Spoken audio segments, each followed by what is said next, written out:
Saudara-saudara yang saya cintai, menyusul hiruk-pikuk rancangan undang-undang haluan ideologi Pancasila, kiranya perlu menyampaikan beberapa pendapat sebagai berikut. Yang pertama, RUU HIP tidak layak menjadi undang-undang jika ditinjau dari kualitas naskah akademis maupun kebenaran substansinya.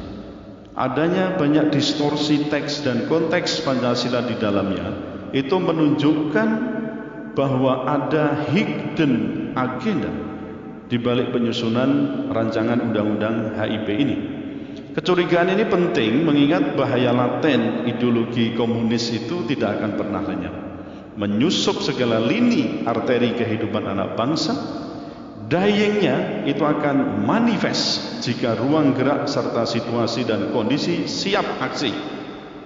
Bahkan dalam penyusunan RUU HIP yang terdapat indikasi kuat adanya perencanaan makar ideologis ini, saya kira perlu juga diperhatikan, sebagaimana kita juga menemukan pengaturannya di dalam Undang-Undang Nomor 27 Tahun 1999 Junto Pasal 107 A, B, C, D, E, F Kitab Undang-Undang Hukum Pidana. Yang kedua, tidak ada urgensi membentuk Undang-Undang HIP, mengingat kita sudah memiliki peraturan perundang-undangan terkait dengan pertahanan ideologi Pancasila. Yang pertama yaitu Dekret Presiden 5 Juli 59. Di situ kita kembali kepada Undang-Undang Dasar 45 yang sekaligus bisa kita katakan Undang-Undang Dasar 45 itu adalah penafsiran otentik pertama kali Pancasila sebagai dasar negara. Kemudian yang kedua, TAP MPRS nomor 25 tahun 1966 tentang pembubaran PKI dan larangan menganut dan menyebarkan ideologi komunisme, marxisme dan leninisme.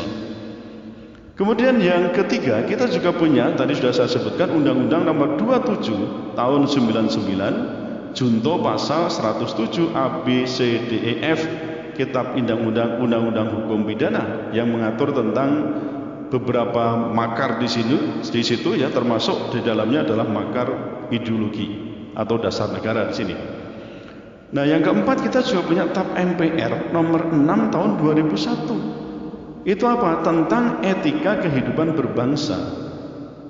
Nah, jadi kalau kita melihat beberapa peraturan perundang-undangan yang sudah eksis dan masih eksis ini, maka semua peraturan perundang-undangan tersebut dianggap dapat membentengi Pancasila dasar negara. Jadi tidak perlu ada undang-undang yang secara khusus mengatur tentang haluan ideologi Pancasila itu. Yang ketiga, seandainya pun karena kritik masyarakat lalu TAP MPRS nomor 2566 itu dimasukkan ke dalam konsideran RUU HIP, sekaligus persoalan Trisila dan Ekasila itu ditiadakan, itu bukan berarti selesai masalah. Karena inti masalahnya adalah RUU HIP itu telah mendowngrade Pancasila sebagai falsafah negara, sebagai norma dasar atau grundnorm, dan juga sebagai sumber dari segala sumber hukum, menjadi norma hukum positif yang bersifat instrumental, yang itu sangat rawan sekali dipakai oleh rezim penguasa untuk menjadi alat gebuk terhadap pihak-pihak yang berseberangan dengan kebijakan pemerintah. Untuk itu, terakhir, atas dasar pertimbangan hukum tersebut, maka saya merekomendasikan yang pertama, RUU HIP ini harus ditolak dan dibatalkan tanpa reserve. Lalu yang kedua, usut dugaan adanya perencanaan makar terhadap dasar negara atau ideologi dengan membentuk tim pencari fakta.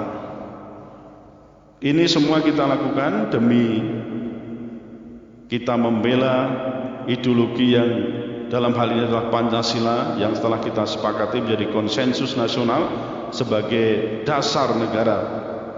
Dan agar NKRI dengan segala suku bangsa yang ada di dalamnya termasuk agama tidak